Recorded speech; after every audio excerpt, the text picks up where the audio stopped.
All right, everybody, welcome back to the live stream. Got a wonderful topic today, one no one wants to talk about, but everybody wants to talk about. What the heck happened at Rend Lake? So exciting, nobody's here. Oh, we got one person here. Hey, who's online? Let your presence be known. Oh, got a couple. All right.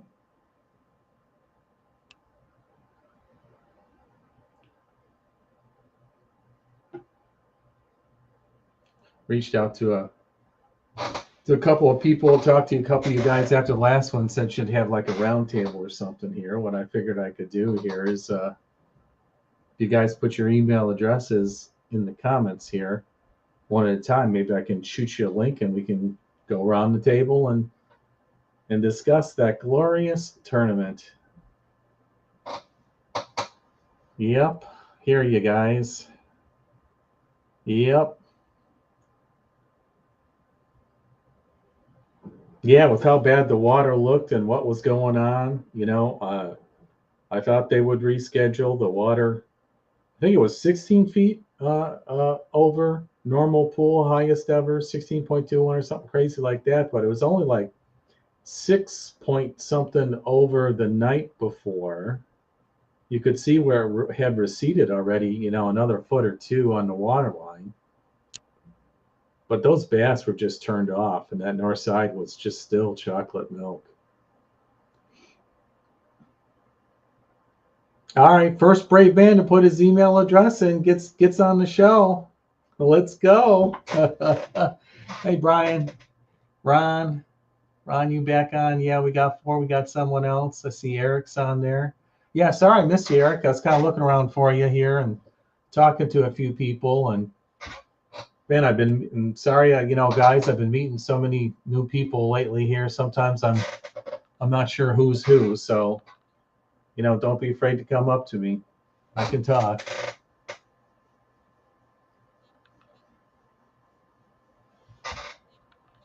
Yeah.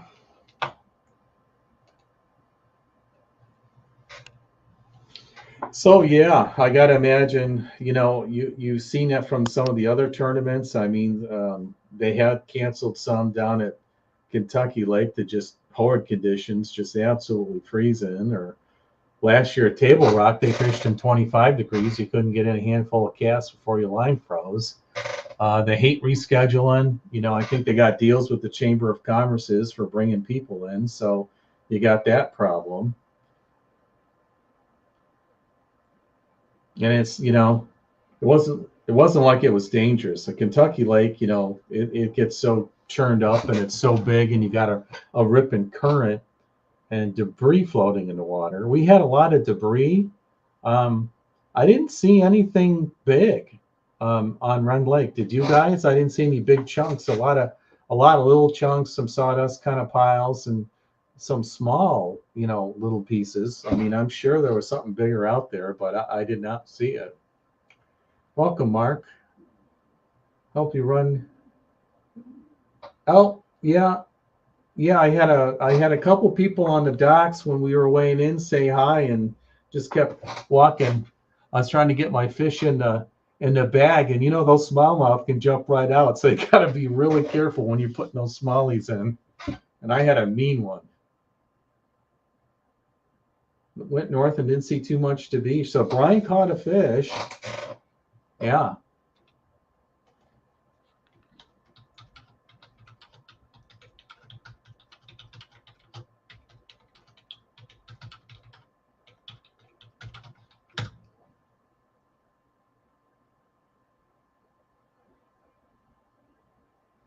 Yeah, Brian was in the money. He's kicking our butts in points already too. Hey Mark, how'd you do down at Kentucky Lake? So yeah, Eric, I mean, who knew the conditions were going to be so bad? I know. I talked to three or four people, and they all said like 2 days, day and a half a day, didn't have a bite. Uh, Then I talked to a couple people that had a couple of bites in practice.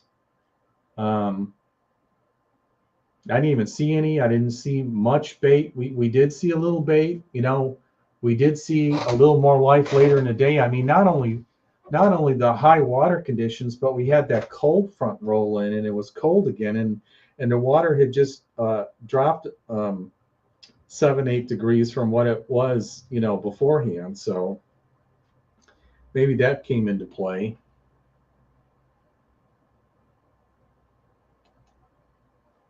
Crazy tough, yeah.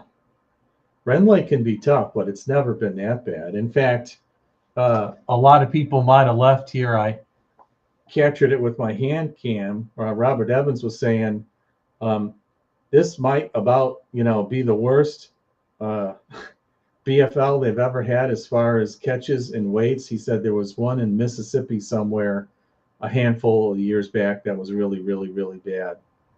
Probably those Mississippi bass in the big time cold front or freezing temperatures, they just totally turned off the feed bag. I think everybody will agree with you there. How'd you do at Kentucky Lake, Mark? I didn't fish it, had to work because of late and hit the weigh and gotcha.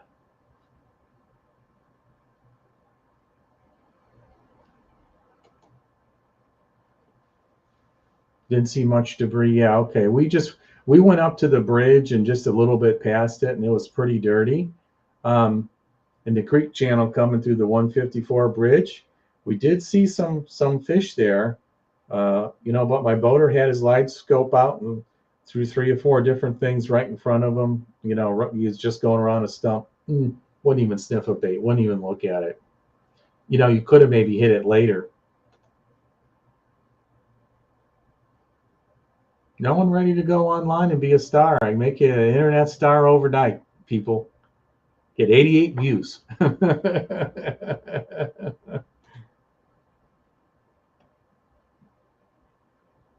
Gotcha. Yeah, I was only there day 1, day 2, day 3. The storm, came in for the final day. I had it online as I was working. I just rushed back home here, so I wouldn't have to burn Thursday's a vacation day too, because I had to burn Monday. They said you had to be down for an in-person meeting for the Toyota series. I'm like, really? Are you kidding? And you go down there, it's just the same old thing. I don't know why. I don't know why we had to be at an in-person meeting. It didn't make sense, but it's nice. I got to meet my boater, face to face the day before instead of a text message, and have a nice little chat. So that was kind of nice. I was relaxed the night before, not having to run down, but still changing out gear. Oh yeah. Didn't he maybe win the Rend Lake Super Tournament last year too? I'm just saying that out of memory. I meant to look that up. Yeah, up and down. Yeah, I mean, Garrett McDowell is 0. I mean, a bunch of hammers 0. A bunch of hammers 1. I mean, guys that usually whack them down there. Brendan McCord. I mean, he's the dude on the lake here. I think he got 2 fish for like 4 pounds. I mean, that's just unreal.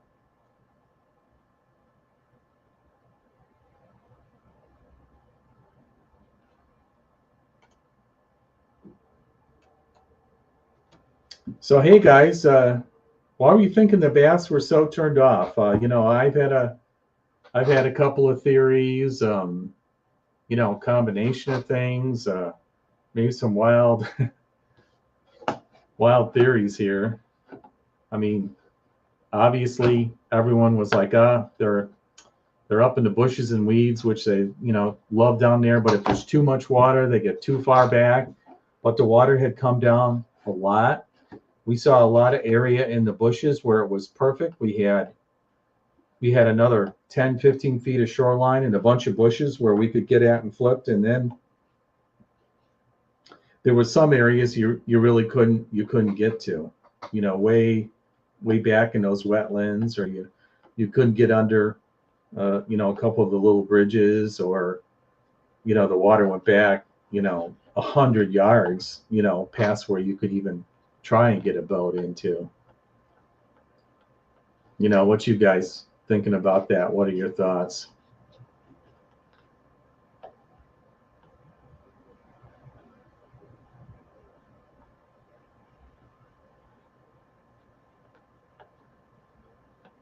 Obviously, you know, cooler, water cooling off, post cold front, bluebird skies, you know, little wind in the morning, but then it kind of stopped, really cold.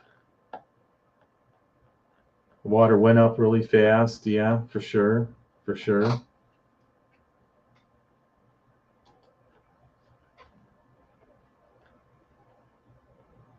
I mean, you know, I believe someone had told me the water was like 62, 63. It kind of peaked out here and thought, man, did it freak the fish out because they're all ready to spawn and all that high water comes in and cools off and we have the extra cold front. And you know, I know the fish are used to a little bit of that, but it just happened so quickly. Maybe that was a little part of it. You know, that muddy water when it gets really cold, you know, that's always the toughest bite. But it wasn't that cold, but it had changed quickly. Yeah. In shock. Yeah. Yeah, it's like me. I lived up in Chicago all my life. I used to laugh at people like putting coats and jackets on at 40 and 50 degrees. And 6 years in St. Louis, I'd rather see 100 than 20 now. My blood is thinned out. I've turned into a Southern impoundment largemouth bass. hmm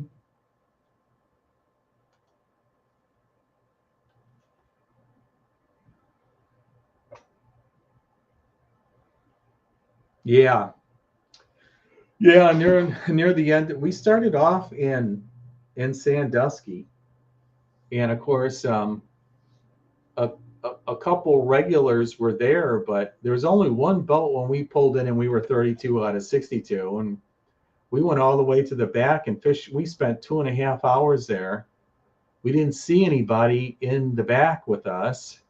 When we came out around the front by the South Sandusky ramp, we fished out a little bit, and there was a couple of guys short fishing there, and they set up in the next cove here. They caught a bass or two, and we went up there and took a look, but didn't see much of anything. Then really late in the day, we went down, you know, south in the clearer water where a bunch more people were, and down by Markham there. Oh yeah, we pull into a cove. There's like boats every 50 feet going around in a circle in these little coves down there. So I imagine those caught a few fish, and then that's where I had about 1:30 showing. Hopefully it comes out really clear on video. I haven't even looked at it yet. Threw a nice chatterbait up into a little shady area right in a tree in back of bushes, and I saw one flip sideways. I saw him broadside flash at me and swirl and miss my chatterbait, and he looked like a good 4-pounder. And I'm like, oh my God, there's my whole day. But that's the way the ball bounces. I'm sure everyone's got those stories. What part of Chicago? Okay, I grew up in the far northern suburbs, Highland Park. But if you know Highland Park, I grew up on the extreme west side by the highway, the poor side, not the on Lake Michigan $10 million shack side. Um, then I went to school at SIU Carbondale. That's when I actually did my first largemouth bass fishing. There's Thompson Lake on Thompson Point in Carbondale. And we were just walking around one day, and I see this guy fishing. He yanks out like a 2.5 pound bass, and I'm used to catching trout and salmon and perch and walleye up in Wisconsin and northern Illinois. And I'm like, what is that? Oh, it's a largemouth bass. I'm like, oh yeah, I've heard about those things. And I'm like, what are you doing? And he was just throwing in the weeds with a Texas rig, with a, get this, it's still good to this day, a plum and black power worm, right? Ribbon tail worm. So I asked him what he's fishing. He told me. I went to the local Walmart, started flipping them, started catching some bass.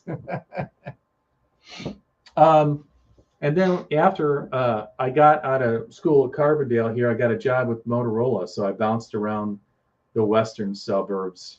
I lived all around the western suburbs. Um, Wheeling, Itasca, Glen Ellen, Bloomingdale. And then I played in a bunch of bands. Down in Rogers Park, I played with a band for a long time too. Are you from up that way, Mark?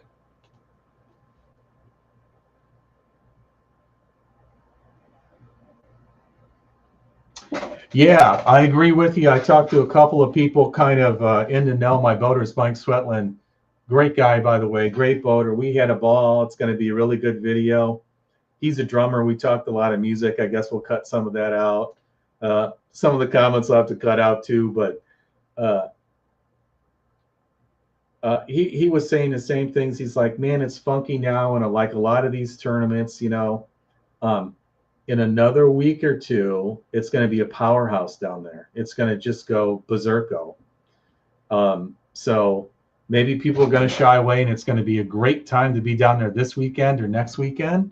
I was kind of thinking about it, but I think it's going to be really good. They thought it was going to be really good here, where they're going to munch up before the spawn, or if we have a really hot week like we're supposed to, and the water warms up all week here, maybe they're feeling they're going to be a little late in spawn. I mean, I think it's still going to take them a little longer. I don't have a lot of experience on Rend Lake in the spawn. In fact, I have zero, to tell the truth here. I kind of, know Shelbyville a little bit better, and it's later, but it's a deeper, cooler, river-based, kind of system here, and for those reasons, it usually takes a little longer in the year. But yeah, those Rend bass are a unique strain, aren't they? Oh, Arlington Heights. Yeah, okay. Hoffman Estates, Benton, Kentucky. Yeah, cool. Yeah, actually, technically, I think my first apartment was in Arlington Heights off of Palatine Road, and I'm trying to think of the name of it. Some apartments there. What was the name of that road? I'd have to look it up on the map. Hoffman Estates. I know a lot of people there. Yeah. Schaumburg Motorola is right around the corner, practically neighbors. Champaign, U of I assume. Yeah.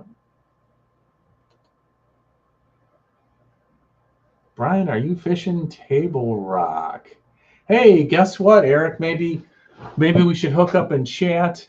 I've been hitting the BFL page, and I want to fish that next Table Rock in a couple of weeks. And I got a boater late this afternoon. We just hooked up. I'm going to be going out there myself. Hey, James, welcome to the show. Hey, I was looking for you, but missed you on Rend. Maybe you had to leave earlier. Maybe I got caught up there. Yeah, ready for Shelbyville. Yeah, me too.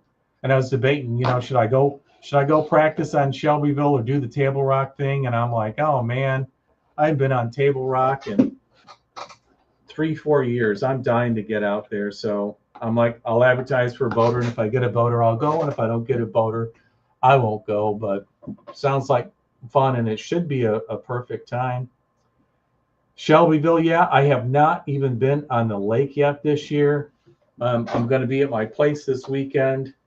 I got my 2 trolling motor batteries converted over to lithium, but they're a little bit bigger than my mounts, and they're a little loose, so I gotta figure out. I gotta fix that, and then I got an extra 100 amp hour lithium.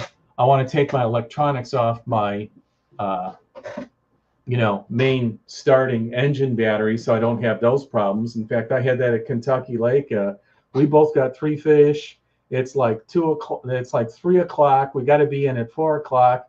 He goes to start the boat, and it like won't start. He flips up to the backup batteries. Your trolling motor batteries. Same thing. He goes back there. Connections look kind of old, and I say, hey, check them if they're tight. Wiggle on them. The boat hardly cranks over, and we're like, we cannot turn this engine off, and we got to go fish right outside the marina here. And we got back in, but man, I can't tell you how often that happens. It's It's crazy.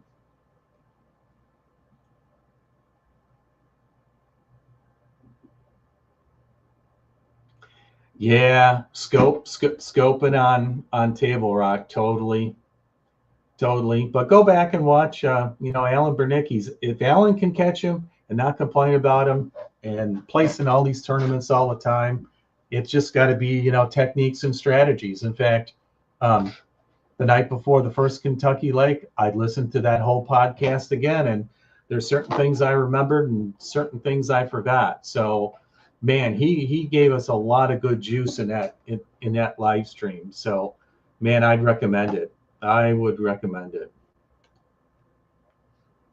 Yeah. Okay.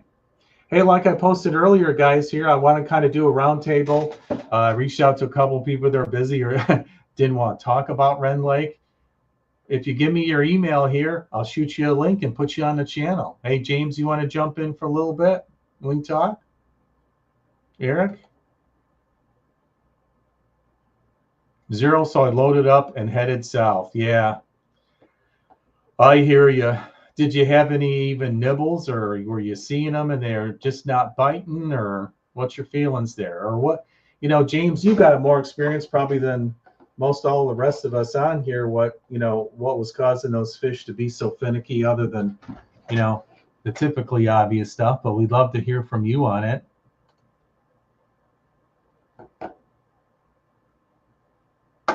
Oh, geez, sorry to hear that. Oh, man. How old are they? I know my boat is a 2019 and it came with a Helix 12 on the console, a Helix 12 up front. And the one on the console, starting last year, sometimes I would turn it on and it would have a purple pinkish color and maybe flash a bit. And usually if I turned it off and on again, it would come back. But I know I'm getting to the end of the life on those guys too here. Jerry Hall just got the Explorers. He looked all over and he's like, man, I just love all those Explorer features. Mega Live 2 is getting some really good reviews. I wondered if you went back and looked at that. Wonder what you're thinking. No, nothing. Yeah, that's Jerry didn't want to come on. He was just yeah. It was a head scratcher for sure, guys. 2 years old. Oh man, that's uncool. There's no way there should be a problem with those. Man, I tell you what, electronics technician that would work on those things locally, you could make a mint. There's probably a bunch of easily fixable things and improvements here that they could probably do on a lot of those guys. Yeah.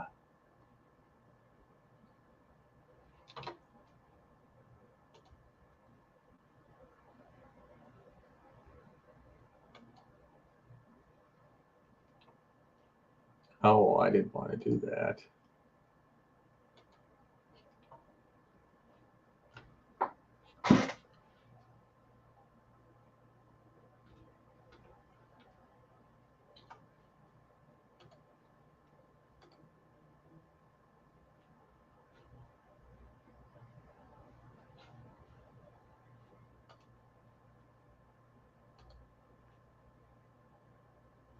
One 12 live. Yeah. Yep. Yep. I hear you. Well, let's see here. I think the only guy in our posse that caught anything, Tim Schneider is a boater, caught one. Sometimes he pops in here. Brian, you want to divulge how you caught the ever elusive Rend Lake bass here? Yeah. Yeah, it's kind of funny. I looked at it. I always wondered why I didn't start fishing these things till 22, and they always started on Shelbyville in May, and typically went to Rend in June, but sometimes they went Shelbyville, Rend. I look back at the old FLW days. I thought Rend being 2 hours south and a shallower lake should have warmer water earlier. And I wondered why we didn't start there earlier. And I saw when the FLW, had it before MLF bought the circuit, the Red Bands or whatever they're called. They were always on Shelbyville early, or out on out on rivers in Golconda. And if you look back on the website, they got all the historical records. So James, you think it's going to turn on in the next week or two? Or is everyone just going to say, screw it, just go up to Shelbyville and that tournament's behind us and we're not going to be there till normal summer pattern and we won't have to worry about it?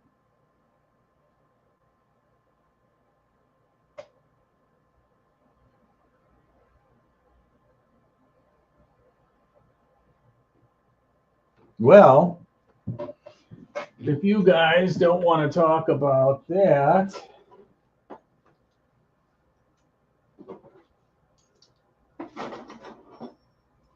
I'll go back to my boater. Of course, the first thing he was throwing was a chatterbait, and of course I had one tied on too. So the first thing I did was I went to the old spinnerbait, this Terminator spinnerbait with the 4-inch white Sacco on it. This spinnerbait's caught like 20 pounds of bass on my Lake Pena in the 2 weeks beforehand. Just slow rolling it, absolutely killing them. I caught a bunch of shorts on this very lure down at Kentucky Lake in the Toyota too. Rend Lake, not a stinking bite on it. And then to do something a little bit different, what I did was I've got this Mega Bass Uzo swim jig head that's got the little blade on the bottom. Here it's got the do nothing tail. I had a paddle tail on it for a while here, and I was, swimming this so I could come through the bushes and kind of stuff here. Not even a sniff. And then because, I was throwing a red chatterbait earlier, and I actually got it hung up on something, and it had been beat to crap from Kentucky Lake. So I'm like, don't even worry about it. He's like, I'll go back for it, man. Those are expensive. I'm like, that thing's lived its life. I got a new secret weapon here. My secret weapon for the lake was when I was down at Kentucky Lake, I went down to Fast Eddie's Tackle. I hadn't been there before. Really good tackle shop. Lots of good stuff. And I have never owned one of these big blade chatterbaits. And I said, man, if I'm going to Rend Lake and it's really dirty like they're saying, maybe I need that extra thump. So I've never thrown one of these. The blade is, I'm not sure if you can see how big it is, or you guys have had one of these. I went up there and I threw this guy, and you gotta fish it really slow, or it gets really wacky, or you can make it get wacky action, or too fast so you can blow it out. And this is what, right before I had that 4-pounder blow up on it, I was throwing the back of the boat in a little deeper water. We were probably in, 4 or 5, 6 feet of water thrown up to 1, 2, 3, 4. And then this is what I got my strike on.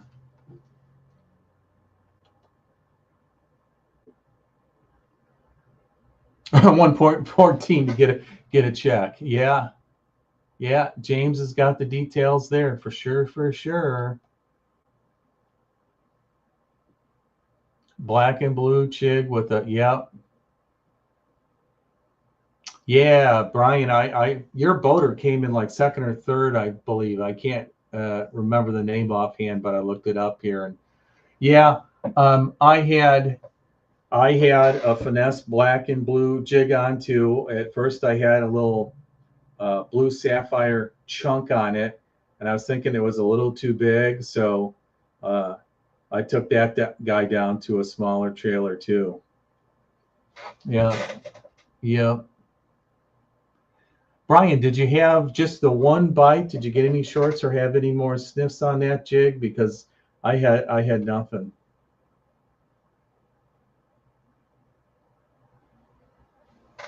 Yeah, Shelbyville should be prime pre-spawn, I believe, too. And well, that's May 3rd. It's a little bit early. The weather's been a little bit warmer. I haven't been on it yet or looked at it.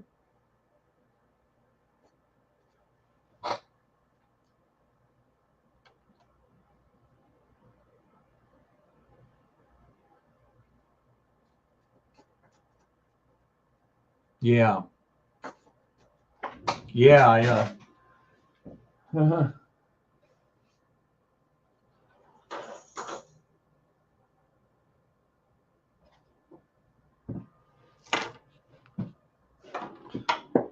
Whoops, lost my plug here. So we were making fun. We were in Sandusky, and by 9 o'clock, not seeing baits or anything.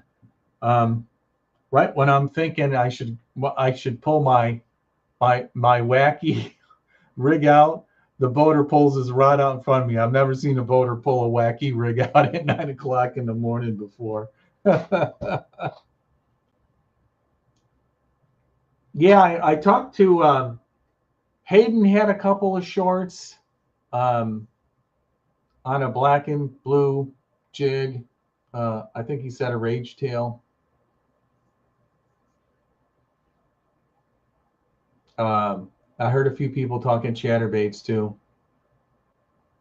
Oh, the Food Fast Daddies. Yeah, I saw they had that little cafeteria restaurant thing. No one was there at that time. It was kind of like late afternoon before dinner. But oh, that's a good tip. Thanks for that.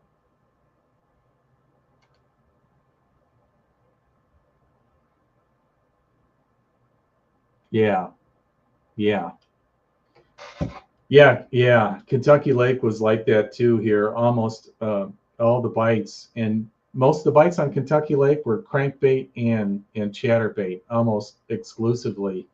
Um, they were barely hooked, and you just got that wet rag feeling. They were not attacking, at least where we were.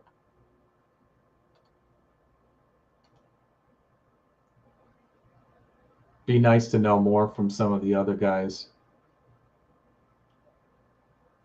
But it's kind of behind us. It's in the rearview mirror. Something to think about for next year if they do Red Lake early, but it'll be different conditions. It'll be a different time, and we won't have flooding. Could be completely different. But yeah, you look at the calendar here, and we've only got 3 weeks till May 3rd. Is it on Shelby? Couple of weekends to do any practicing or get stuff together here, and a couple of us will be going down to Table Rock.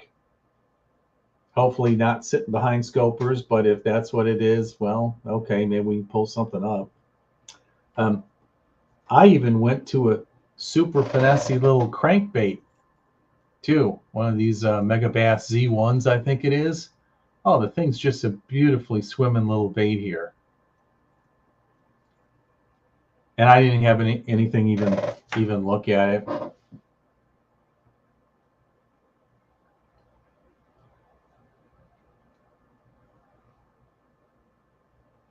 So no one wants to get on stage and talk, huh?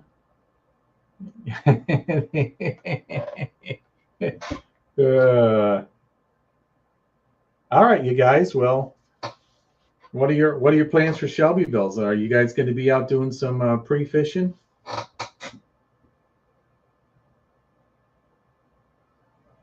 I'm on the Shelbyville fishing page. I mean, I've seen huge slaughters of crappies. Of course, they've been hitting those guys hard. Muskie fishing has really been good on the spillway, and down there I've seen lots of muskie pictures. If you guys want to get a bite of your lifetime, go down below the dam here, and you don't even need a boat here. You can latch onto some big ones. No bites, nothing to talk about. Yeah, I debated even having a show, but we missed last week, and I said, okay, I'll hop on. We'll see if people want to hop on. I'll throw the open invite out there. anyone wants to come on and talk here and see what's happening or discuss other tournaments or music preferences. The Juice on Shelbyville. Well, I'm going to be at Table Rock the weekend before. I probably I'll be able to get out and practice the day before. I don't know how it'll probably be decently busy. I'll try and get out in the morning here. Let's see. Last year at Shelbyville, I won't lie, I caught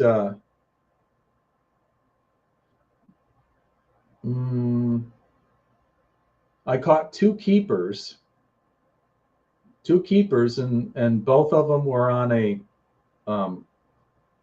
like a baby brush hog, and I had a short or two on a shaky head, and oh wait, I'm thinking of the the very first Shelbyville. James was with the August Shelbyville. That was the second one. That's what I had there. I don't think I got any chatterbait bites. I didn't get any crankbait bites. I'm trying to think here. That's so long ago, so many tournaments ago. It was probably the second weekend in May. I didn't get video because I left my camera at home. Yeah. Okay. My boater got one on a spinnerbait too. Kind of stuff, right?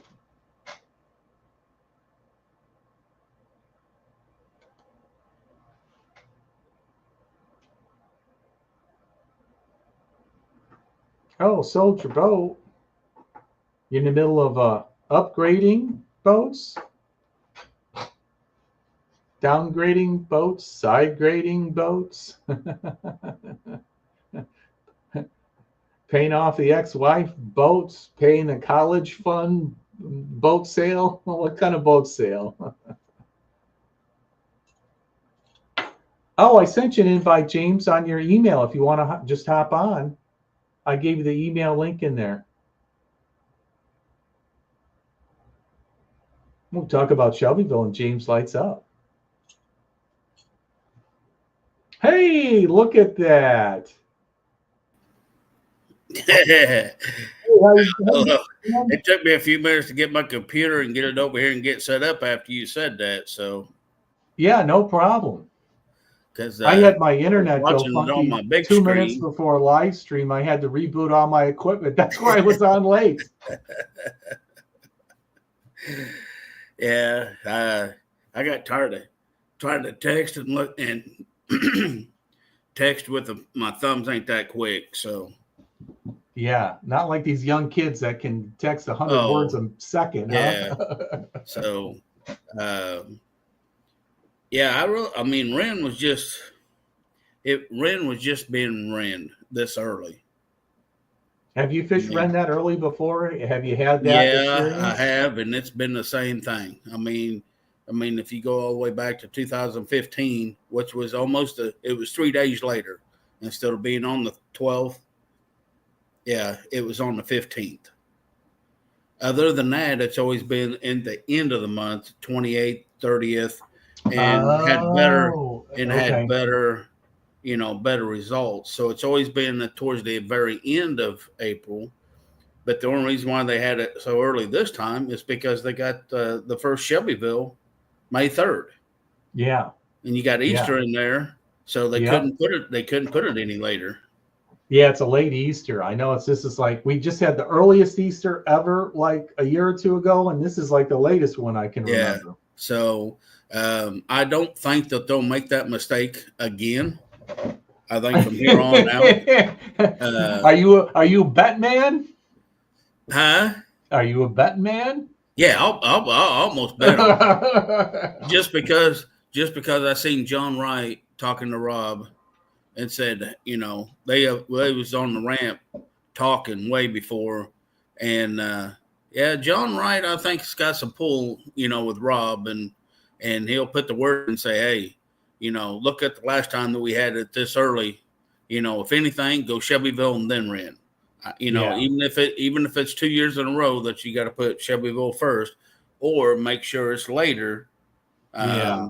Because I think that was probably one.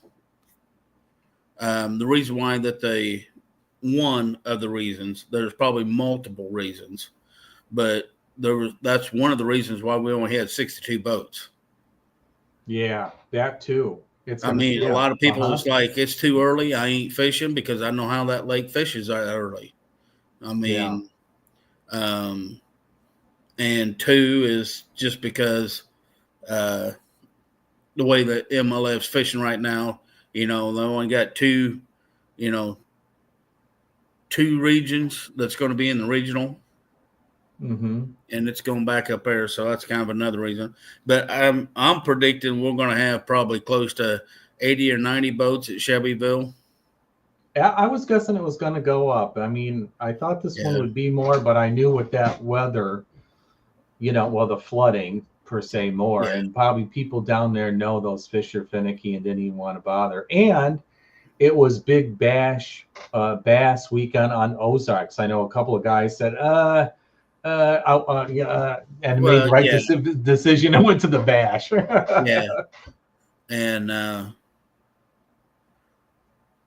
then because we're fishing Shelbyville back to back. Yeah. And I think them's going to be the two best tournaments besides Kentucky Lake. For sure.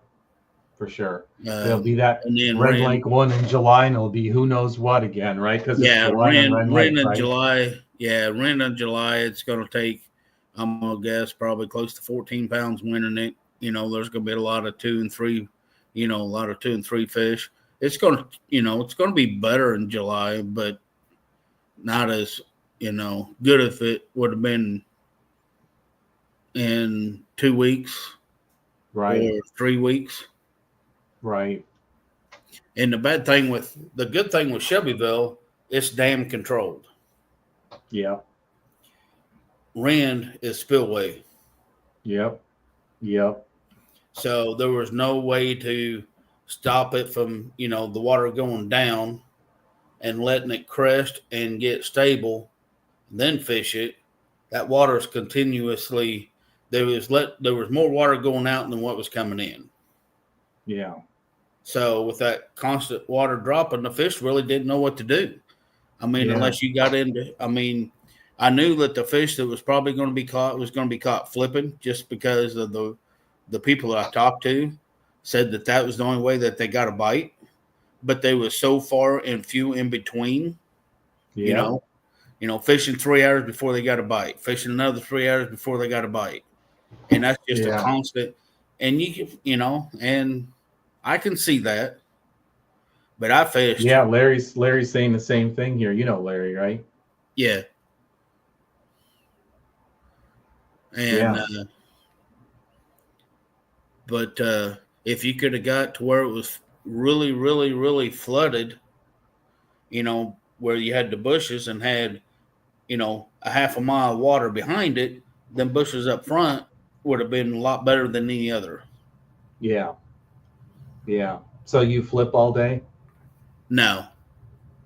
I flipped the first 2.5 hours, and then I went and any sniffs? cranked and did my jerk bait on the rocks through Carolina rig on points. Which the points were awesome. What was usually at about 4 foot was in 8 foot, had rocks, boulders all the way out. There would have been current. Them fish should have had plenty, would have been moved out, like should have been staged there. If it had been Kentucky Lake, I'd have weighed in 30 pounds. Yeah. Uh-huh. I wish I could find, 50 points like I found on on Saturday. Wow. They was perfect. But the fish weren't there, huh? and the fish was not there. Yeah. Yeah. And then, of course, I went down the dam, throwing the crankbait, flipped it some, threw my jerk bait, nothing. And I only went down the dam about halfway, and I said, hey, if we ain't got nothing now, we need to go. Yeah. We went up, fished more rocks, nothing, and then we went flipping the rest of the day, the last 3 hours. That's all we did. Yep. Because I was most people I saw were flipping. Yeah, and I was really hoping that since that water temperature was rising, that them fish would have moved up. Yeah. You know, around timber, at the end of the timber or something, would have moved up. And they never did. I mean, we never found. I mean, yeah, I knew it was cold in the morning, and I said it's going to get warm today. Is that sun's going to be on them? It's going to warm up a little bit. We're probably going to have that like nice afternoon bite. Too bad we all got to be in early, but yeah, it didn't really. Yeah. Well, at 12:30, I mean, the water temperature was 61 and a half, and Down back on the where I was south side, at, and then at 1:30, it was 62 and a half, and at 2 o'clock, I turned around and said, hey, what do you want to do? He was from Peoria. I was, down here. He says, whatever you want to do, but I'm fine with it. And I said, we're going to go in, beat the rush and get loaded up and get out of there. So this one's in the books. yeah. But yeah, I think Shelbyville, it's going to, I do believe that it's going to take 18 to 20 pounds to win. Yeah. There's, even if they're, they should be staging, but I mean, there's always deeper fish, and the bigger fish or deeper fish a lot of times. I really think they're going to be. I think if Shelbyville, if there's no rising or falling water, and that temperature gets right, we're going to see two stages. We're going to see some pre-spawn, and we're going to see spawn. Yeah, really. Well, yeah. If it's stable and warm enough that first week in May, you'll see some early spawners, maybe. Yep. Well, I mean, no, if the conditions were right, the water is stable, them fish will start spawning in 50. Yeah, the days are long enough. I mean, they will start, wanting to spawn, and some do early spawn, but 60's always been my magic number. Yeah. As long as it stays stable and the temperature stays right there between 60 and 62, them fish are moving shallow and ready to get it on. Let's get it on. That's Marvin Gaye. But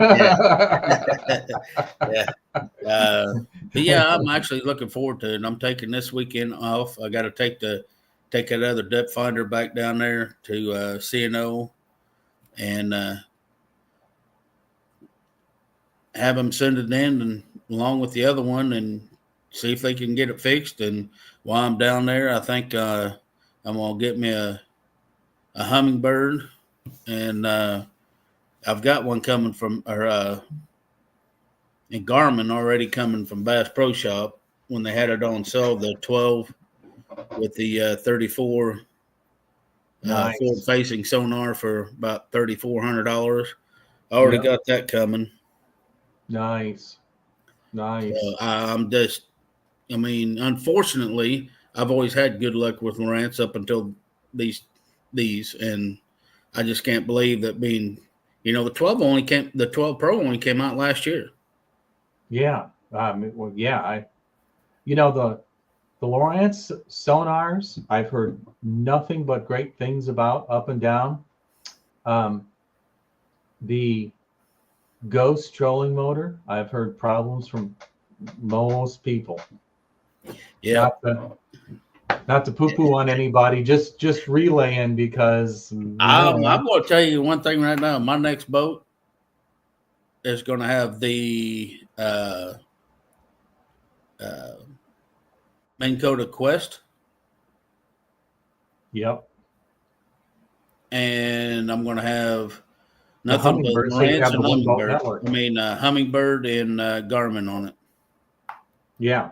It's nice so you can network your front and back consoles, and you got the features. I've got the Ultrex on the Hummingbirds, and I can just say it's not great, but follow the 10-foot contour.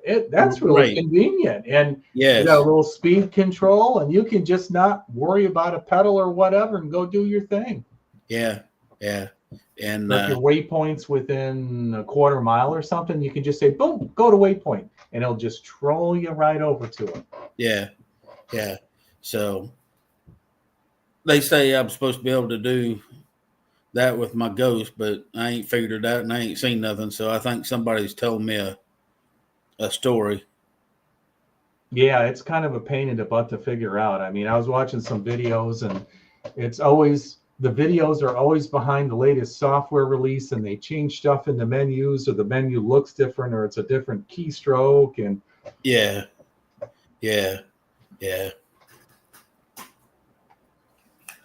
So but, what do you without giving away the goods here? So what are you thinking about baits for Shelbyville? throw a big old spinner bait and a crank bait, and you'll catch all the muskie you want all day long. That's me. I lose all my nice spinner baits, and oh man, I can't. I had a muskie, a big old muskie, come out of the water because he missed it twice on the Mega Bass Pop Max, a white one in the black crackle. And I couldn't, I thought it was a bass the first 2 times and just kind of missed it. I threw it out there again, and that muskie came a foot out of the water with it in its mouth. It was T-boned. Even though I had my knee down on the muskie, that thing was flopping, and their mouths are so strong, and those Mega Bass hooks are so sharp. It caught me right in the fingernail here. I was bleeding for 45 minutes. Oh, yeah. But I will have 2 moving baits tied on. And I will have at least 2, possibly 4 Texas rigs. Yep. And then I'll have 2 Carolina rigs. That's going to be my setup. That's what I'm going to go there pre-fish, and that's what I'm going to fish with. Yep. You know what you're going to do. You know what it takes. Yeah. Just the moving baits is going to be around where I think maybe, and hopefully don't catch a muskie. And you know me, if I look like I'm not having anything by noon, you know where I'm going to be. Yeah. That's always been good to me, for an afternoon bite to try to get at least 2 or 3. And that's. But I'm going to start off in probably the northern end and probably work my way south. I don't know if I'll get down towards the dam, but yeah, I think we're launching from the dam, if I remember correctly. Yeah, that'll be the only time I hit dam until I weigh in. I've seen a couple of posts on the thing here. The Corps of Engineers is doing some dredging way up north there, and said they had the water down. I'm not sure if they're keeping the water down. I thought I would see more on that Shelbyville Facebook page, but I haven't. Do you know what's going on there, or read any? I haven't seen. I heard that they was dredging, but where they was dredging was over there by the Sullivan Beach. Yeah, that's right. And up underneath there by the Sullivan Marina. That's up there.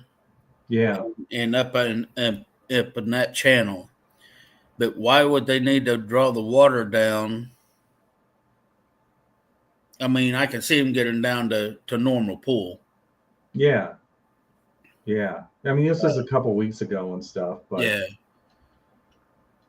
But I I hope just they don't wondered draw if it it down, was because gonna. if they draw that lake down because they're doing that, it's just going to mess everything up. It's going to mess Yeah. the spawn up. It's going to mess, you know. Yeah, probably the Corps of Engineers page I've been meaning to go to. That you got to go to the source, not the hearsay. Yeah. But I'd heard that they was doing some dredging. I heard that they'd done some dredging up there around Bow Woods. Yeah. That's what I'd read. Yeah. And over by Solon Beach and that area up underneath of the bridge by the marina and up that, because I know that was getting pretty dredged up there, because I used to go up there and fish, but it just got so shallow unless you stayed Yeah. right in the channel. And once you got in the channel, though, you still can only go so far. Right. Right. Right. So I was really glad to see that they're doing some dredging. I just hope they don't, drop the water so they can do it, because they shouldn't have. Or get too much dirt and muck and whatever in the up there. Yeah, but if they're doing it while they're not pulling any water, Yeah, shouldn't go far. that up there will stay muddy, but it won't affect the rest of it. Yeah. Yeah. Yeah, you should have been there. It was so much fun, Lemko. Yeah, it was definitely a grind. I went 16 hours without a bite. No. I might have had one bite on Friday, but I couldn't have told you if it was a bass or a gar or what. Yeah. Yeah. Yeah. The good news is we're all in 9th place as co-anglers. Only 8 caught bass. Hey, and you know what? And I know two anglers, at least two anglers. I don't know about co-anglers, but I know two anglers that's probably not going to regionals. So they're taking 60. So it should be pretty easy to make the regional. Oh yeah, yeah, yeah. Even with this, yeah, and a lot of people don't fish them all, and yeah. Yeah.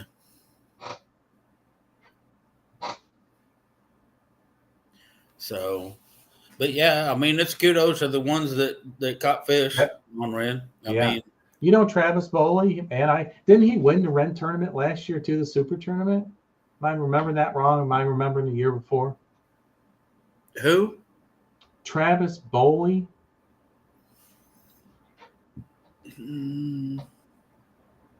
Someone kind of knew him and posted something saying he's been winning a lot of stuff here lately. Yeah, I know that the guy that came in second won. I think he's the one that won Angler of the Year last year. He fishes out of a Cayman. Yeah. Yeah. Finished second, and then he said he wasn't going to the regional. Oh, really? Yeah. Didn't want to go up there, or conflict of dates, or he just doesn't like the minute. He said, now if it was up towards La Crosse, he'd go. Well, but right there where it was at, he said, no, I ain't going. Yeah. Unfortunately, I couldn't make it last year, but I'm going to go this year. Yeah, there was some nice water up there. So, Greg Mullins, that's who. Yeah.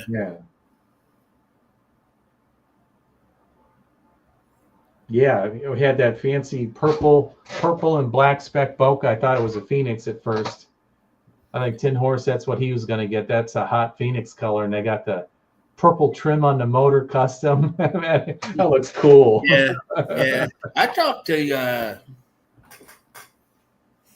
what's his name? Tim Schrader? Tim Schneider. Yeah. I'm pretty sure. He caught one, a 2-pounder. I thought he caught one that was, well, the one guy I'm thinking caught one that was, I think, about 3 or 4. If it's the guy. I was pretty sure his name was red Tim. hair. He's always smoking and always has a St. Louis cap on. You can't miss Yes, he's from St. Louis. Yeah, Tim. Yeah, He was my yeah, that boater was on the name. Shelbyville 3 years ago or 2 years Yeah, ago. I'd seen him. I'd seen him around and stuff. And Friday night, I seen him in there in the hallway. I was coming out to get a fork, and we sat there and talked for about 40 minutes. Oh yeah. I mean, and we was talking, and he goes, "Man, I just need to slow down." And I said, "Well," I tell you what, if you think you really need to slow down, this is the way I suggest you do it. Flip in there. I said, it's going to make a little ripple, it's going to make a little ripple. And I said, wait for that first ripple to get out big. And I said, then start moving. I said, just watch that ripple. That way you're concentrating on it instead of not thinking about it and flipping. I said, flip it in there and watch that ripple and watch until that ripple gets about, 3 foot or until it disappears. Then you can move it. I said, that way you can kind of give yourself something to time, that you've let it set for a little bit before you started working it. And, yeah, he's Greg Mullins ain't the one I was thinking of. But he's a good guy. I mean, we sat there and talked and talked and talked and. Oh yeah, Tim. I love Tim. Yeah.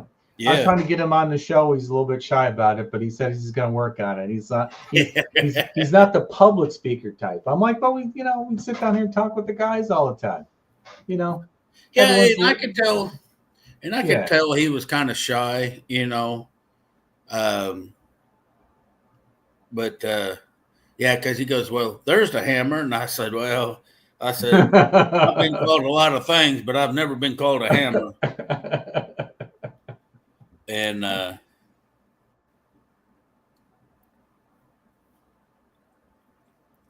yeah, I thought Greg Mullins was fishing out of Cayman.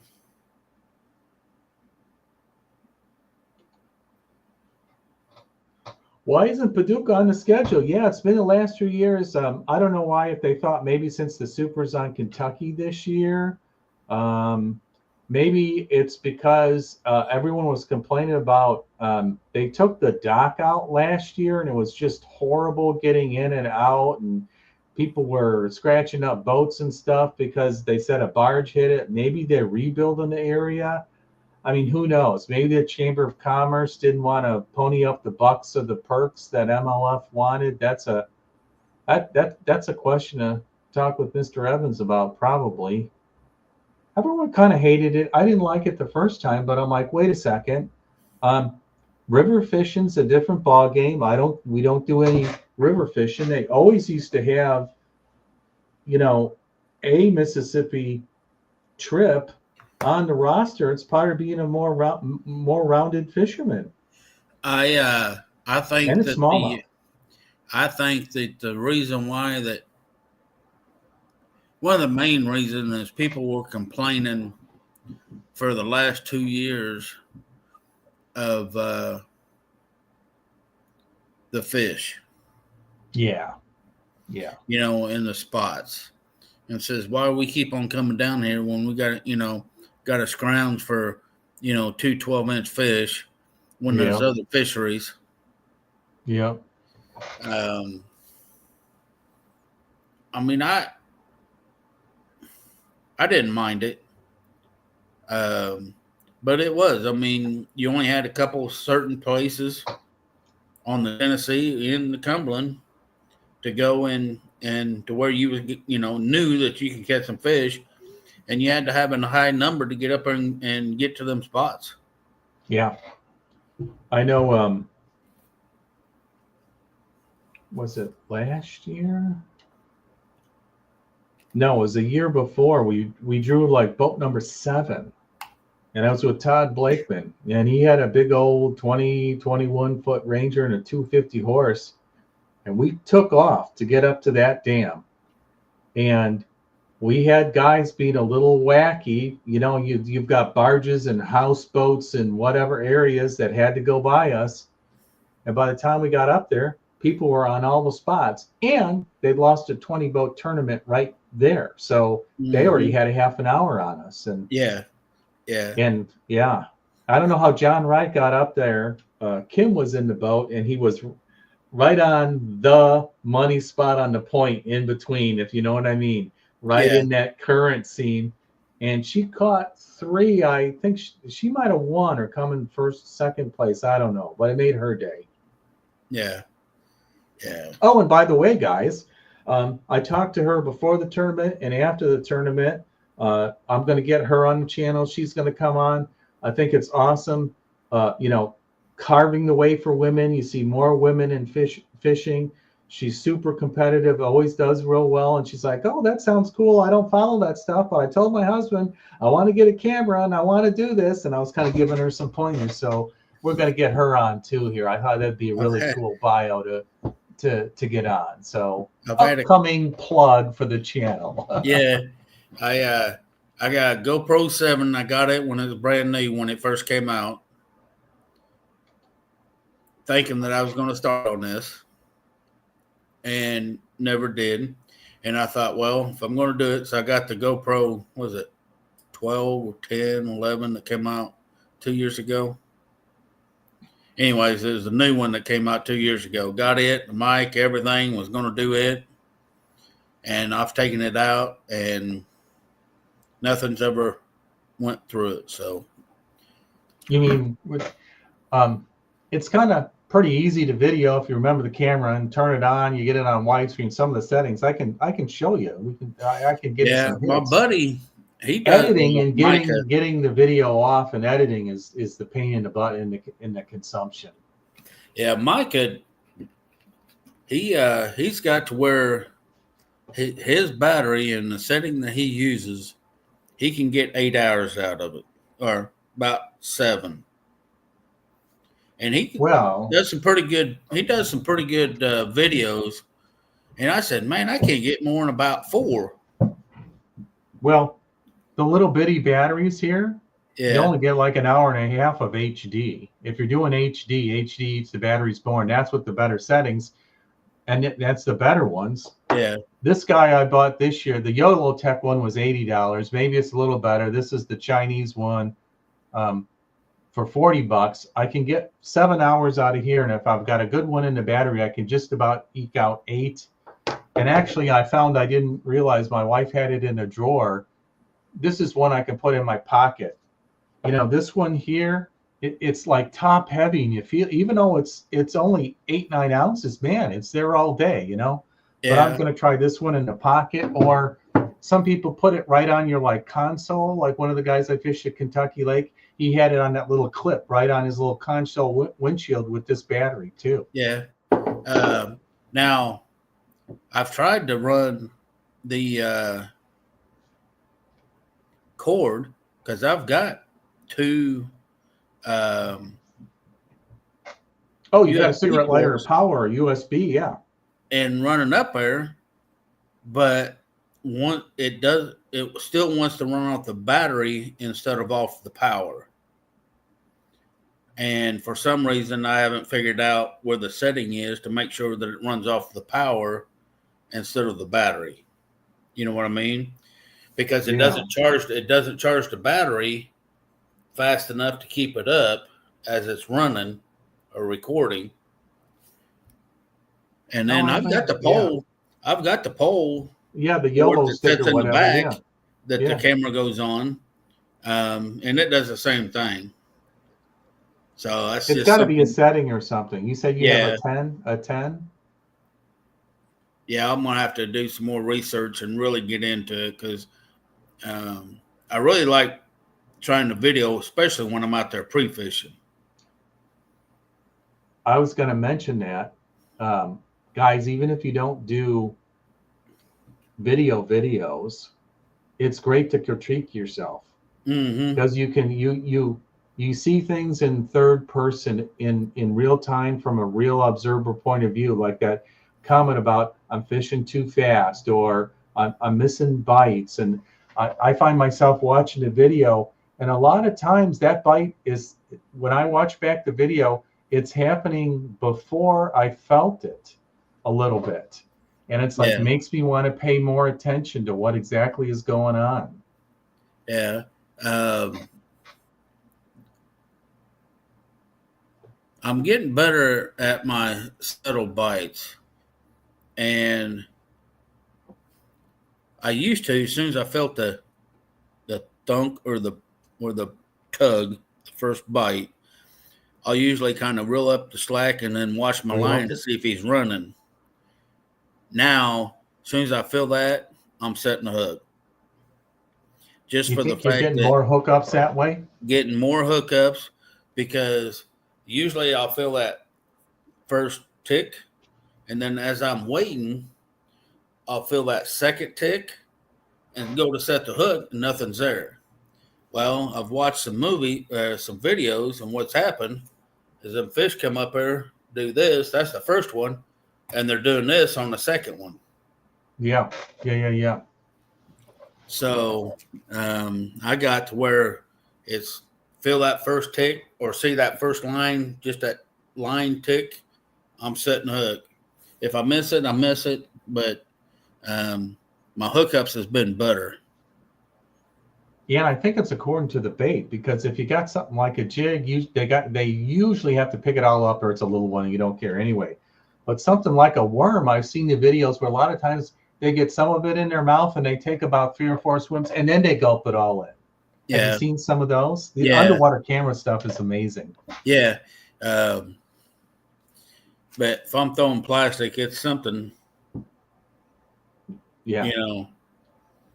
And if they didn't get it all the way in, I guess I wasn't supposed to catch it. But it just seems like to me, when I'm throwing a jig, throwing the big creature bait, and then if I'm not, I'm throwing that small zoom crawl, and it's so small. But as soon as they even think about got it, the hook's already in there. In their mouth, because it's that small. So, Blumco, I'm not sure what you're asking. Why ST? What's ST at Kentucky Lake? Do you prefer that? Oh, super tournament.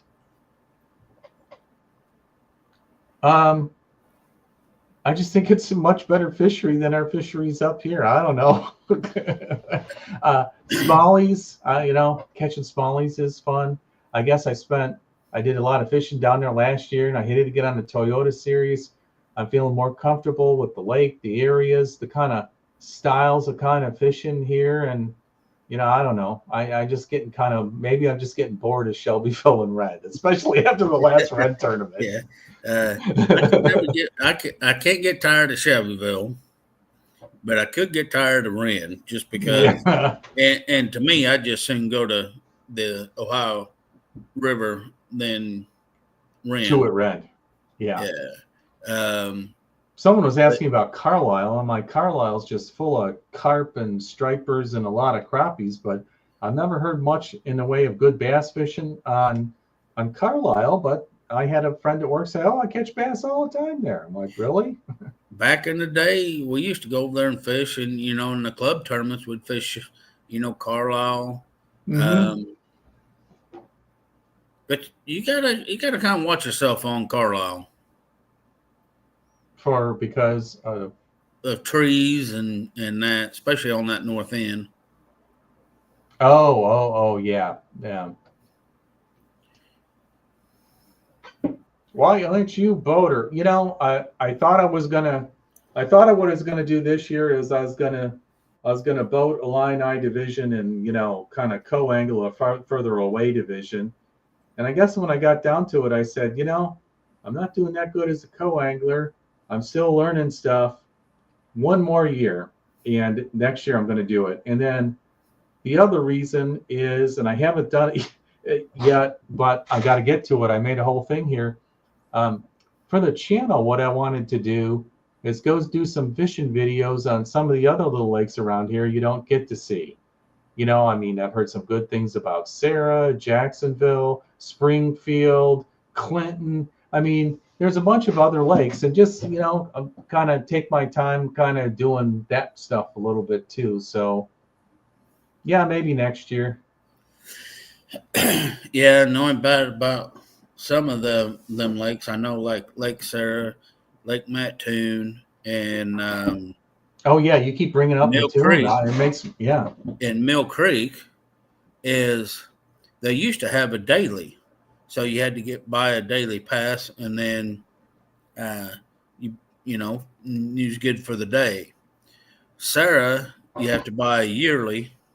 Oh, you do. I wondered about that because I was reading about that, and Yeah, all I and saw was a yearly.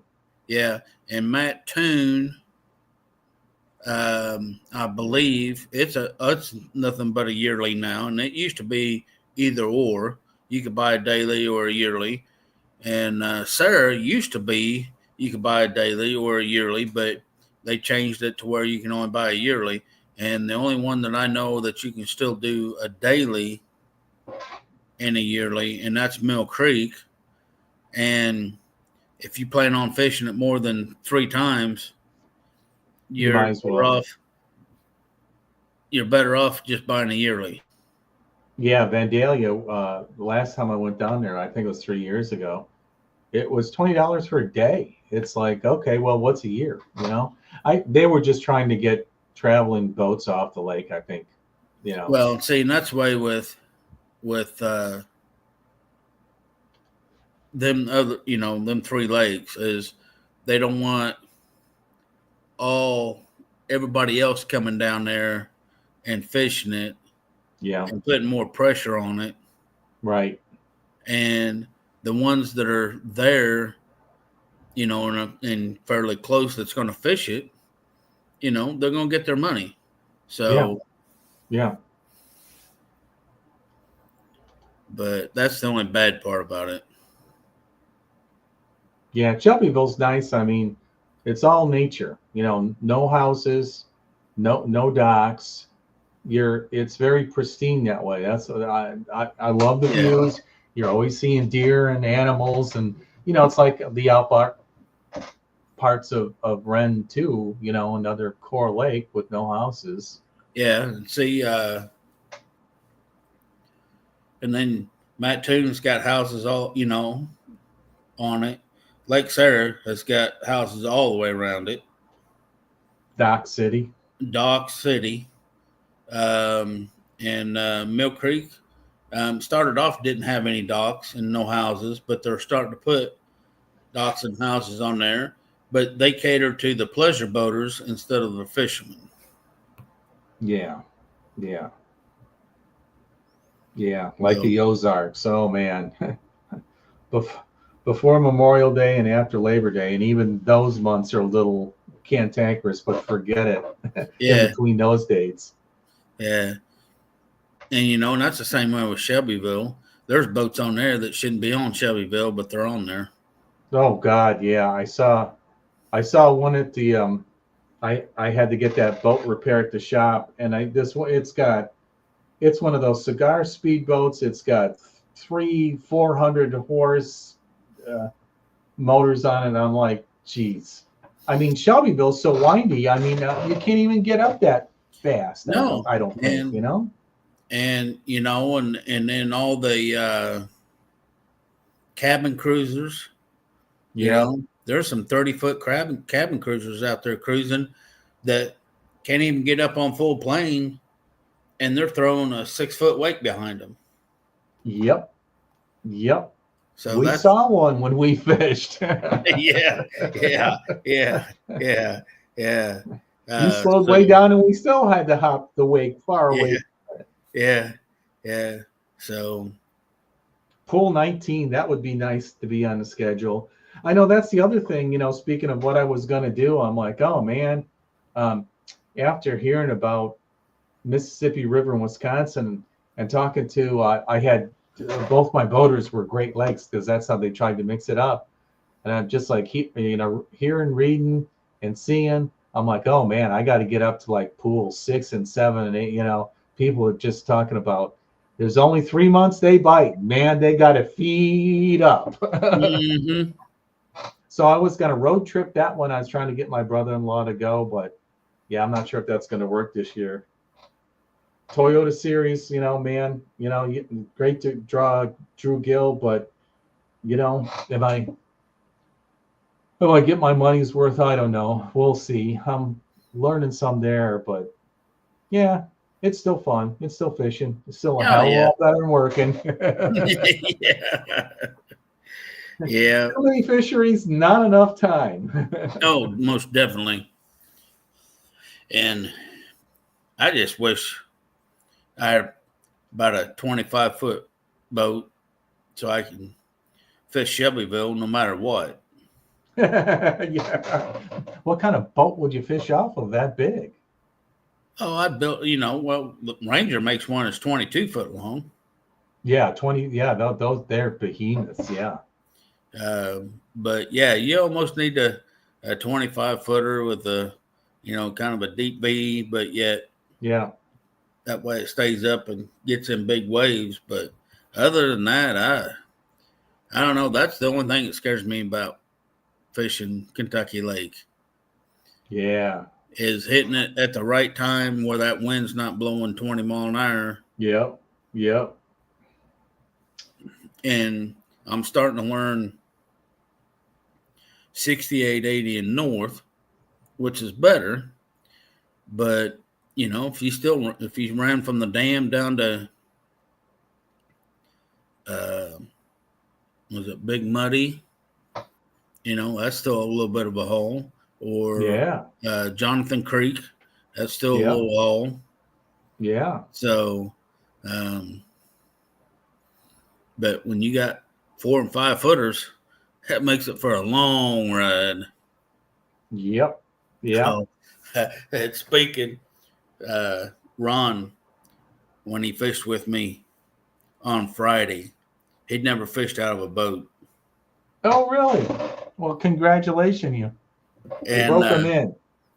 so we was down there in South Markham, and I said, well, I'm going to cut across here. There's a little cove over there by the where the marina is. And I said, I want to run across there. I said, it shouldn't be too bad because I've never seen it really rough like Kentucky Lake. We started off across there, and I'm going to tell you, on Friday with that wind blowing, it was Kentucky Lake rough. Wow. 3 and 4 footers. And Tom, we got over there, and I said, well, you know what it feels like to be on Kentucky Lake when the wind's not blowing too bad. What did he say? He says, man, that was rough at first, but I finally got it up, and where I was Trimmed up on up. plane, it was kind of rough, but it wasn't this flashing rough. Yeah. And he says, that really wasn't bad. And I said, yeah. I said, I really didn't want you to get wet. So I had to speed her up and get up on top so we didn't get wet. Yeah. And then we took off from there and went north and did the same thing. And it was a good thing I was going just fast enough to keep that nose up and had it trimmed up enough, because there was twice that there was a big distance between one wave and the bigger roller wave. And I was like, man, oh man, we're going to nose this. And I let up on it just a little bit, got close, and I hit it. And we come down there, and it was like, whoo. I'm glad I did that, because we just definitely nosed that. And but yeah, that's probably the worst I've seen Rend. As far as being So the wind was coming out of the north on Friday? Yep, straight out of the north. Up 20, 30? Yeah. I put in a sailboat when I first went to the causeway and got to that first opening in the bridge, and there was 2 footers rolling through the bridge. Wow. And I was like, well, I ain't heading north today. Yeah. I can just imagine what it was up there.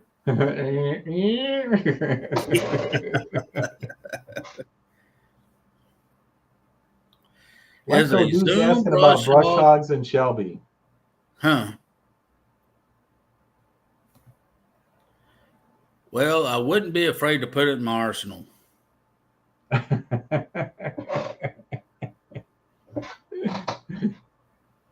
Oh, you're a crafty dude.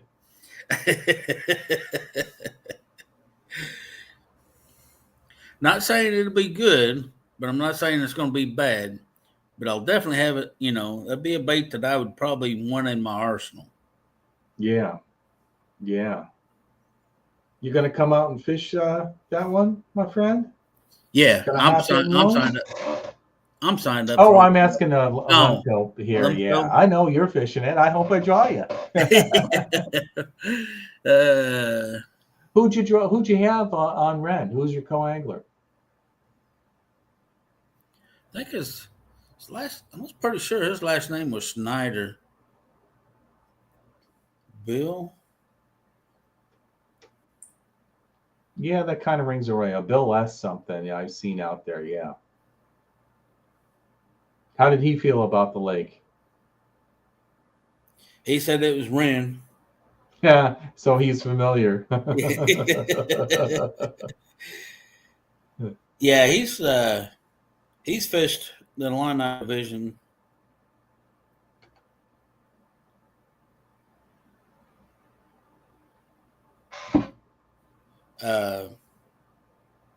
No, my partner was Doug Miller. Doug Miller is from yeah. Eric knows. Eric beat you. Yeah, Doug Miller from Peoria. Super nice guy. Super nice guy. Yeah, I mean, at first I kind of felt like an outsider until I met a few boaters, talked to a few co-anglers in school, and it's really cool at Rend. Now my videos have been out for a little longer. A couple people came up to me last year, and I'm like, this is kind of cool. It kind of motivated me to get into a little bit more on top of just liking doing it.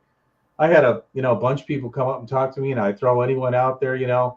Sorry if I don't remember your name or your face here. I've been meeting a lot of new people, and all the people in the Toyota series here. Just come up and say, hey, shake my hand, say hi, tell me what you want to see, what you don't want to see. It's kind of cool. So I was out there, talking with the guys. It's really helps break down the barriers, right? That's what it's all about. Oh yeah, and over the last 2 years, I've met all you guys. If I wouldn't have been fishing, I mean, Yep. y'all a great bunch of guys, and I'd have you in my boat at any time. So right. Yeah, and then after you was filming that day, I was like, sure, I followed you and been following you ever since. Cool. There's Thank some you. days I don't get to watch the podcast on the night of, but when I'm at work on Monday morning having my coffee, that's what I'm playing. Yeah, I Or mean, on Tuesday I'm morning. surprised.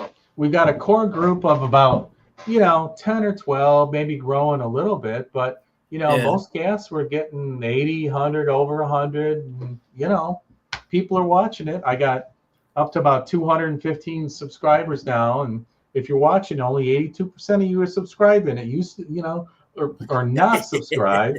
You can really help the channel out here by subscribing. Yeah. It's kind of funny. I was sitting there and I pulled into Rend, and I'd woken up a little bit early, so I was plenty early at 5 o'clock. I'm unpacking my gear, and I see this co-angler next to me, and I didn't recognize him at all. And I said, "Hey, how you doing?" We kind of talked a little bit, and it's his first year, and his brother or cousin talked him into it. I'm like, shameless plug. Here's my channel, and he joined right away. And then I have a guy on the other side of me, and he's like, I was sleeping in my van, and all of a sudden I heard your podcast, and I'm like, wait a second, that's him. He's over there talking next to me. And he came up and said hi. So that's kind of fun and cool. Yeah.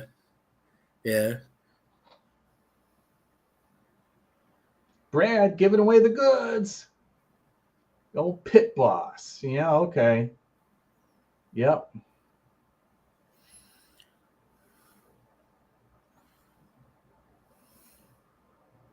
Yeah, Brad stayed late and talked.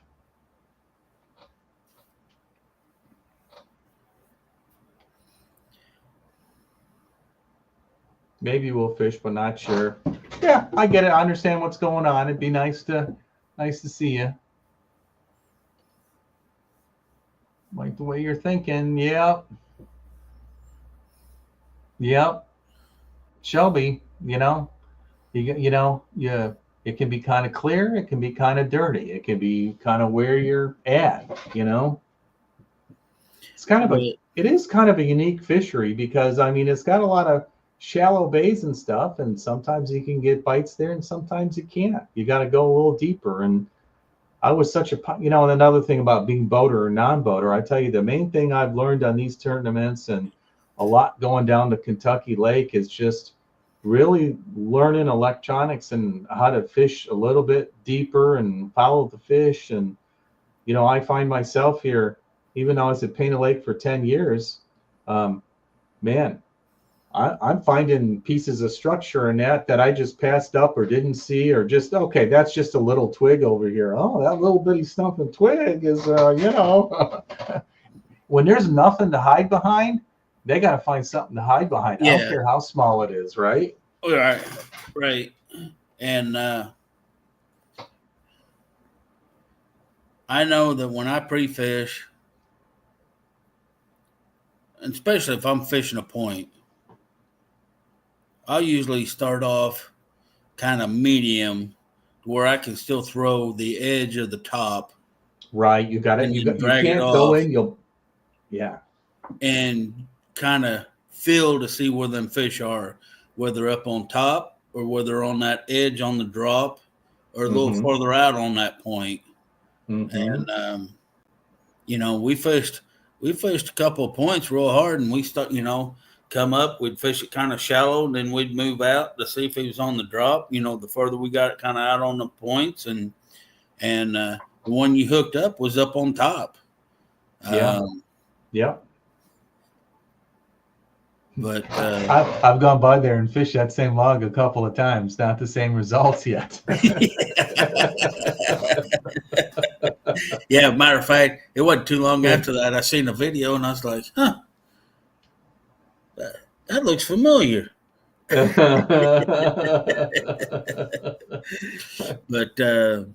yeah, and that's what it's all about. I mean, kind of getting the feel of what the lake is and where different people fish and why they fish it, and right.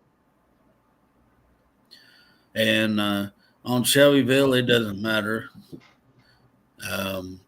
Just for the fact that it's such a small lake, and if you get 80 boats on there, you're gonna run into somebody. You're gonna fish behind somebody. All day. That's almost like Rend Lake too.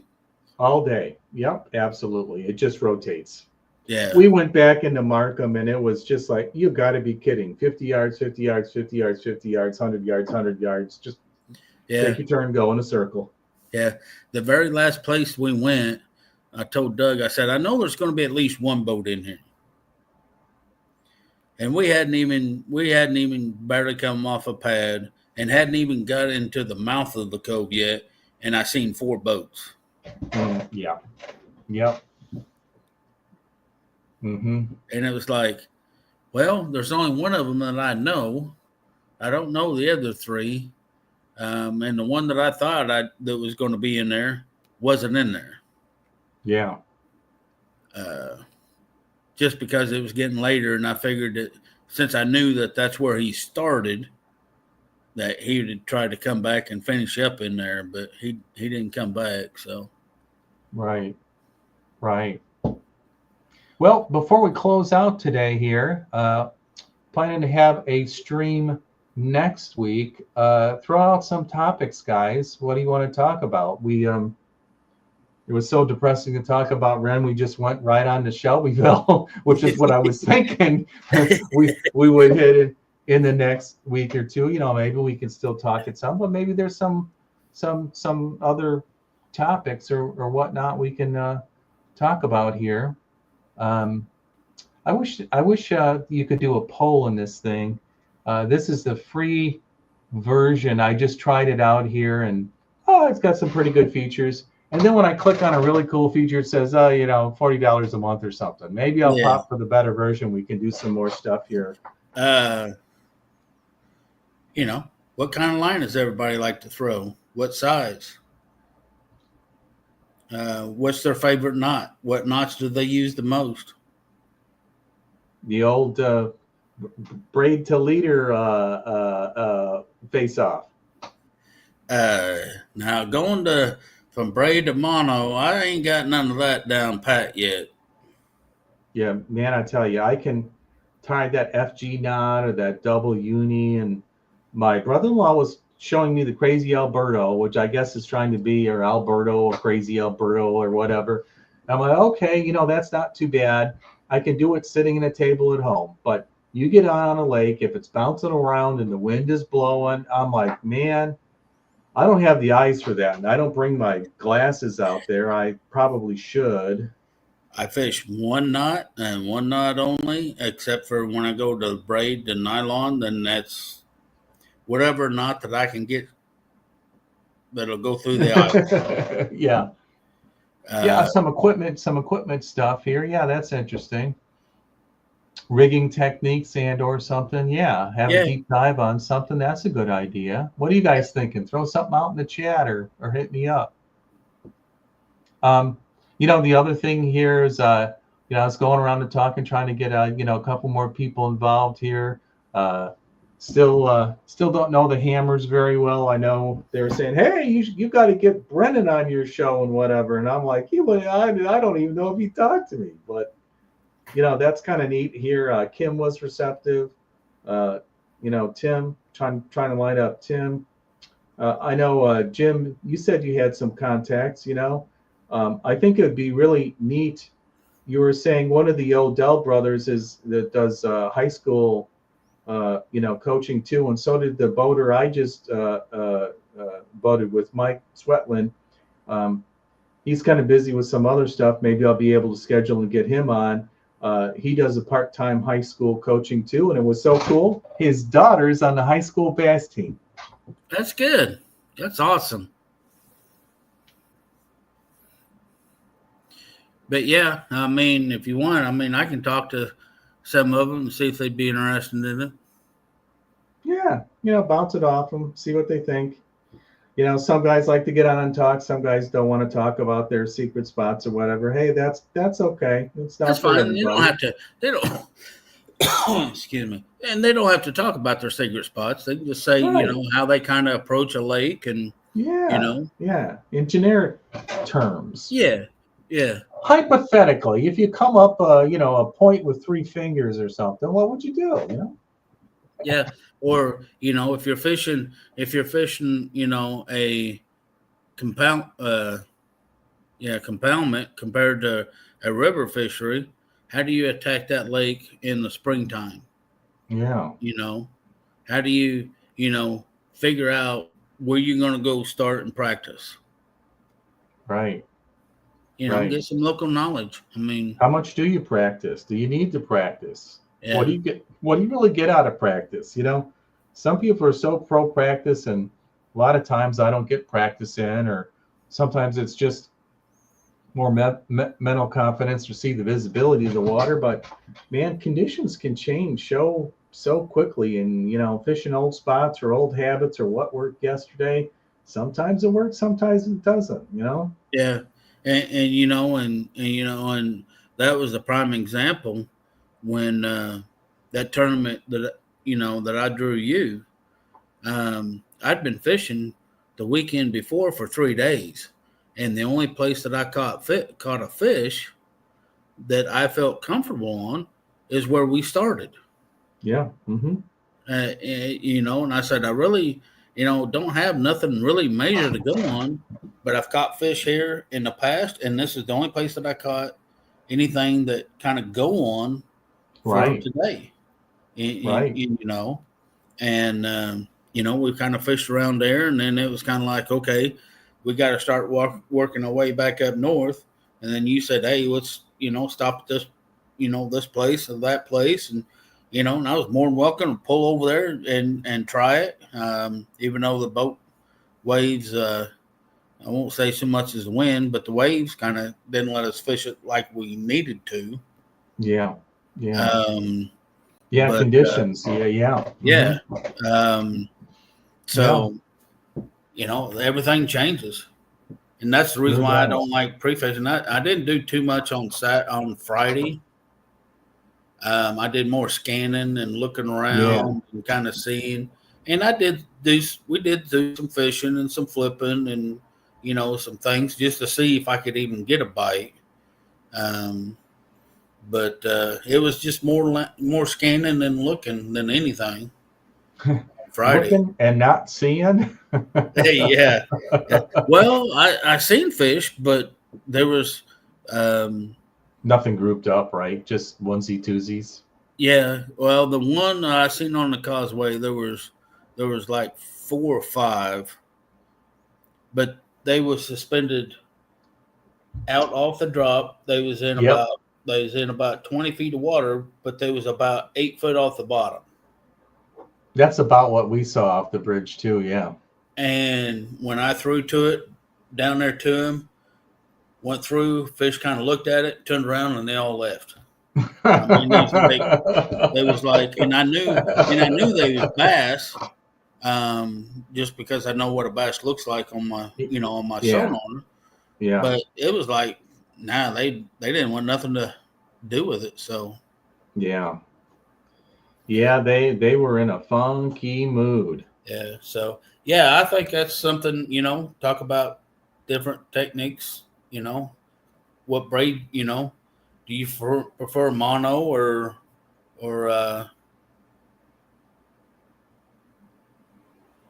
Okay. fluorocarbon? All right. Do you prefer a smaller hook? Do you prefer a wide gap hook to a straight shank hook?